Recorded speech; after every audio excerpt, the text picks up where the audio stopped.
All right, go ahead. Hi guys, welcome back to the channel. We're doing another cinema reviewed, the car review videos.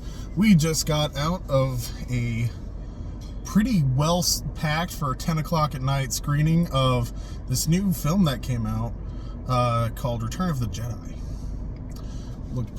was pretty good, not gonna lie. So out of 10, DJ? 9. Why? Why is it not a 10 or why is it a 9? Why is it a 9? Okay, so I give it a 9 out of 10. Solid story. It's fun. It's adventurous. It's entertaining. It's a great time. But there's some problems.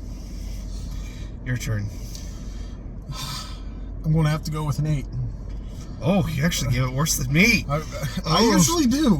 It's true. I usually do. That is true. I give it an 8 just because I don't know. I don't know why they didn't really advertise this very well, but I feel like there were stories and stuff that take place before this one, so I felt like we walked into the middle of a poorly advertised series. Really, like this movie should have just popped up out of nowhere. Yeah. This movie popped up out of nowhere, and it acts like there's other films to the series or something like that. Maybe some more films, some more, yeah. Some books and comics and TV shows and some other things that lead into it. I could see people definitely doing that. I could definitely see that. The universe like this. It's a very entertaining thing. Gosh. I only give it an 8 out of 10 because it does have its issues. It's not a perfect film by any means. It's a fun adventure. The graphics are, I'm not going to lie, they'd probably be pretty impressive 40 years ago. Right. But I don't know for 2023. Do it. Okay. I can't do it anymore. Oh my gosh. I tried so hard. We lasted 2 minutes, 10 seconds. Yes. That's actually longer than I anticipated. Okay, guys, it's Return of the Jedi. It's Star Wars Return of the Jedi. Star Wars. They re-released it as like a special edition kind of thing in the theaters for the 40th anniversary. So we decided that instead of going to a new movie, we would just fall behind a week and go see Return of the Jedi in theaters, and it was worth it. It is. It was a lot of fun. So for this, I thought it would be a little different because, I mean, obviously this film's 40 years old. Yeah. We've seen it. Each of us have probably seen it 40 times each. I think yes, I've seen it a lot. Yeah. I actually watched through the entire Star Wars series a couple of years ago. I watched when they finished the new trilogy. I gave it a little bit of time and I went back and watched through all of them. So I've done it pretty recently too, but it is a little different in the big screen, I will say. It's a little more glaring. Some of its faults show a little harder, especially the special edition release. So again, for this one, I thought we could talk a little bit about how this film holds up or how it doesn't hold up, along with our just general chat that we talked about. Okay, so we kind of do like a revisited thing, maybe the good, the bad, the ugly, the iconic. Yeah, a little bit, but not like to the extent that. Not too super deep, but we're gonna spoil this like crazy, so deal with it. If you haven't seen Star Wars. I mean, there's gonna be people that haven't seen it because now people were born literally yesterday. But yeah, if you were born this is a warning but this whole review is spoiler. So yeah, absolutely. If you haven't seen Star Wars, go see it. It probably isn't a good thing to see this in theaters, but it still runs for another week or two. So feel free to watch the first 2 films and then go watch the third one in the theater. Actually, be a fun way to do this. Yeah, that actually would be pretty. That'd be a really fun way to do this. I kind of wish that we had been able to see Empire Strikes Back in theaters because that came out during COVID, if I remember right, the re-release. Yeah, because it was the anniversary. Yeah. Anyway, all right, I don't give Return of the Jedi an 8 out of 10. That was kind of a joke. I really, really love the original trilogy. Every single one of the original trilogy films are probably, personally, my favorite film franchise. It's a lot of nostalgia for me, though, because literally Star Wars was like my childhood. I was a kid when they were releasing the prequel trilogy, so I got to watch every single one of those in the theaters. I saw the original trilogy, I remember, with my parents and read all the books. when I was a teenager. Star Wars has a very, very special place in my heart. So Same. it is one of those things where I'm going to be a little bit biased. I'm not going to lie. But I also am going to be honest. Of the original trilogy, Return of the Jedi probably has the most issues. Just because it's definitely the weakest. It is the weakest of the three. But it is still, 40 years later, it's amazing how well this thing holds up. It's like we're hitting midnight and I'm getting that sleepiness hitting me, and I'm still engaged in the film. Yeah. More than any other film. I've said before, my favorite film. It's hard to pick a favorite, but if I ever got asked the question, you know, if you could pick one film that you would show, if you wanted to introduce people to film, and you could only show one, what would you pick? It would be Star Wars. Specifically the first one, because it's the better film to show on its own. Yeah. People will say others are better or worse, but the first Star Wars film. But this completes that trilogy, and it does a really good job of closing out, giving closure to some of the stories, the characters, especially between Vader and Luke. Yes. The dynamics in this film between Luke and Leia and Han, and Luke and Han, and Luke and Vader, and Luke and the Emperor, and it's like all these dynamics, like there's always two character direct connections all over the place. There are, rather than having like a massive just group, every single character has like another character they directly relate to, and all these different lines. Very well. It's very good character writing. Like, the main cast of the characters, every single one of them is unique, but they are special. Like, if you know what I'm getting at. Like, they all have their place in the party. Exactly. It's like a perfectly balanced party. Everybody's got their skills, their weaknesses. Everybody brings something to the table. Like, if one of them was missing, the party wouldn't be as complete. Complete. You notice. Yeah, you would notice if, especially since it starts out. Yeah, especially since it starts out rescuing Han, because that's how, like, an entire Rebel Alliance preparing for a mission, and they go out of their way to rescue one person because that's how integral they are to the group. Yeah. So it shows that. It doesn't just say it. It's not like, oh, we gotta go get Han because without him we're nothing. They show how much of importance he is to the group throughout the film. And not only that, when they reunite, it's really heartwarming because each of them have their own individual, like when Han comes back, every single one of the characters has their reunion with him. If you think about it, they all have a one-on-one reunion with Han, and they all react differently, but they all react similarly. It shows that Han is so important to them. The special effects are still hold up really well. The ones that don't stick out, or the ones that don't hold up well, are the ones that literally we had a running gag where anytime one of the little special edition things came in, or it felt a little off, I would turn to DJ and go, "Thanks, George." How many times did I say it? Like 11, 12? The entire film. It was like, literally, it was like... Yeah, so the special effects work really well, except for the special edition stuff, because sometimes it's fine. It's never great, but it's not always bad. It's just doesn't need to be there. Where it hurts the most is when they put the new special edition characters directly against the practical effects and the puppet. Because you have all of the practical effects, all of the makeup, all of these alien characters that you can tell it's even some of their puppety, but they still feel like they belong because they're all similar. They're part of the environment. The other thing is some of the shots are literally just George Lucas going, "Look what I can do." Yeah, like when it was new, when the re-release was new, when 99? That's when he did it all, right? It was like it was after episode 1, but before they finished the new series. Yeah, so like 1990s, early 2000s, it would have been really cool and been like, oh, that's pretty awesome that we can actually do this, but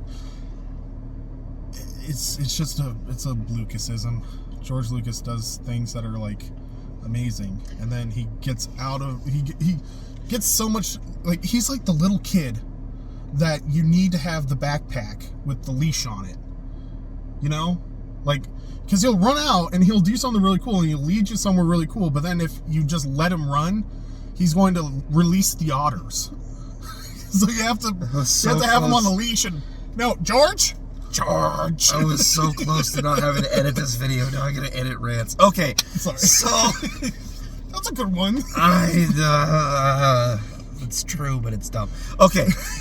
This This is just all going in there. Okay, so some more of the bad is that's a big one. For me personally, the pacing. That is one of the things that suffers from this film, especially from the first two, because the first film does a really good job of keeping the pace going. The second one does a really great job of keeping the tension. This one, the pacing is very floppy, and the tension it rises and then just drops, and then rises and then just drops, and it suffers a little bit from that. It's not terrible, and doesn't take you out of the film. It's just, compared to the other two especially, it's a little suffery from it. The story of this one suffers the most, probably, of the three of them. Yeah. It's a good ending to the arc, but at the same time, getting to that ending is rough. There's too much filler. There's a ton of filler in this film. The beginning scene when they go to Jabba's palace to save Han takes way too long. They're all split up for no good reason, and the plan only works out of sheer luck, not because of any actual planning on the character's part, because none of that should have gone well. It's just, it falls apart and still manages to work somehow. The speeder bike scenes take up like 20 minutes of the film. Yeah. and there's two separate ones. So there's the one with Luke and Leia, and then the one with the Ewok. It just takes up so much room. So there's these like really long-winded scenes that feel like they're just trying to pad the time out of the movie because they ran out of ideas, and they're just like, well, we just got to get to the good parts. This is really solid. The ending though, with the Emperor, with the Vader and Luke, yeah. That is really good, because the Emperor is so megalomaniacal and so sure of himself that he literally leaves his entire fleet leaves the Rebel Alliance alone and lets them get time, specifically so that he can have time to turn Luke. He uses it just as a maneuver. He literally uses the Empire as his toys, which just shows how callous he is and how little he cares for the lives of anybody as long as he gets what he wants. That is just an impressive amount of just exposition without telling. It's showing. The Emperor just shows up in this film. I mean, he's in the second one a little bit, but he shows up in this film, and it just shows his character so strongly in those moments. It's really solid. The battle between Luke and Vader's also really good. Oh, the battle between Luke and Darth Vader is really great. And the other thing is that one thing that, watching it this time in the theater, I think I hadn't noticed before, but the score in that scene is amazing. And it fits so well with what's going on. And the thing is that it's literally like Luke is desperate to fight off Darth Vader because he's kind of losing his faith in the fact that Darth Vader can be turned and be good. And he's literally the last line of defense between Darth Vader and Leia. And so it's more dramatic. He's more unhinged in his fighting and stuff like that. It's more desperate. Right. And the score does a really great job in bringing about those emotions and stuff like that. It is an epic clash. If you pay attention to like the choreography and stuff like that, it is sloppy. But with the score, with all the things that are going on, with it, like the struggle within the characters, it's a great piece of filmmaking. It is.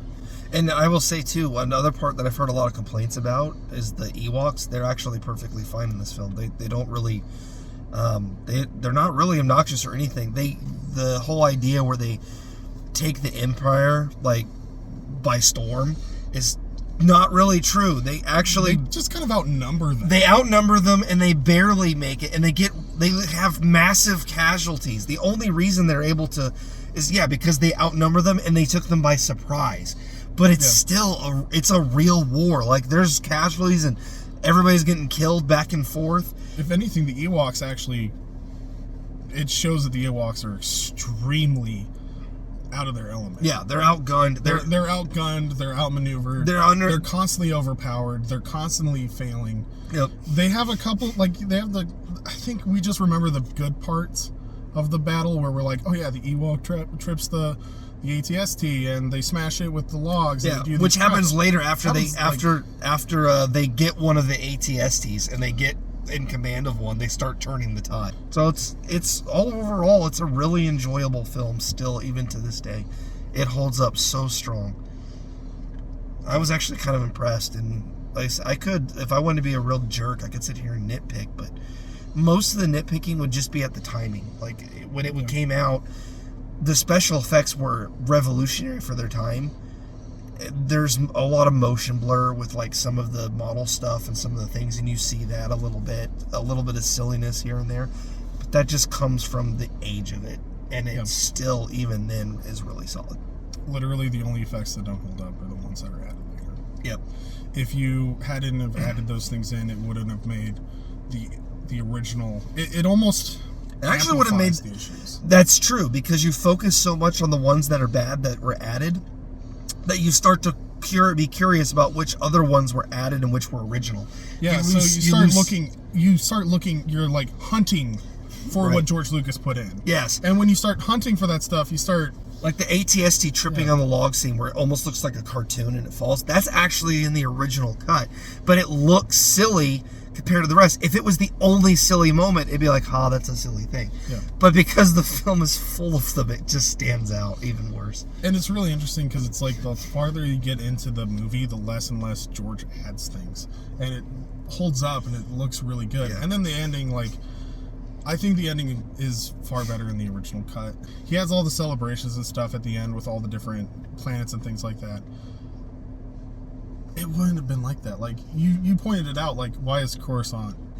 Like Coruscant, it's just weird, and I know it's a little nerdy and a little silly, but at the same time, it just kind of detracts from, because I mean the war isn't going to end with the Death Star blowing up. There's still Imperial Moffs all over the place. Sectors are still controlled. You're going to have warlords infighting. There's going to be chaos for a while. Well, yeah, and the other thing is that it doesn't really fit when you continuously are adding different things to it. Like the Mandalorian. You know, you add in the Mandalorian, and they talk about how they had to, take over Coruscant, and it took years of power, and the Empire's still around. It's not entirely destroyed. They're still trying to get power. They're just severely crippled. Right. Because of their hierarchy. If you're going to continue to add stories... it makes less and less sense the more you add to it. Like, the more you add to the story after the 6th film, between the 6th and the 7th film, it will make less and less sense. It will look worse and worse. It will become tackier and tackier how they do that. That is the case with the entire original. That's correct. There's only one scene that George added that I think actually benefits the film. And that's when Han talks to Jabba. Except for he steps on his tail and it ruins the entire scene. Exactly. That part makes no sense. Him talking to Jabba and introducing Jabba, that's fine. And it was supposed to be in the film. It was cut out of the film. It was cut out of the film, but him walking on the stupid tail, George, get the leash. Pull him back. All right, well, let's close this out. What's your real score? My real score? I'll give it a 9. Okay, same, 9. Overall, for me, it's the pacing and the padding. So that's what I give it, 9 out of 10. Pacing and padding, yep. Yeah, of the trilogy, it's the weakest. That's why I give it a 9. I'd give it a 10 otherwise. All right. Anyway, thanks guys for watching. As always, we enjoy doing this. We like going to the movie theater every week and being able to give you guys a fresh review. Please be interacting with us in the comment section, especially because we are getting into the blockbuster season. What films do you guys want us to watch? What films do you want us to review for you? Be sure to be checking out the channel and stuff like that. We're adding new things every week. We're going to be doing something new, and we're always up for suggestions and doing more fun things because we love movies and we love doing this channel. Check us out on Facebook, Entertainment Rebooted. We do have updates on what we are filming, what we are watching when we go to a movie theater, as well as righteous memes. Anyway, we'll see you guys in the next video. Thank you.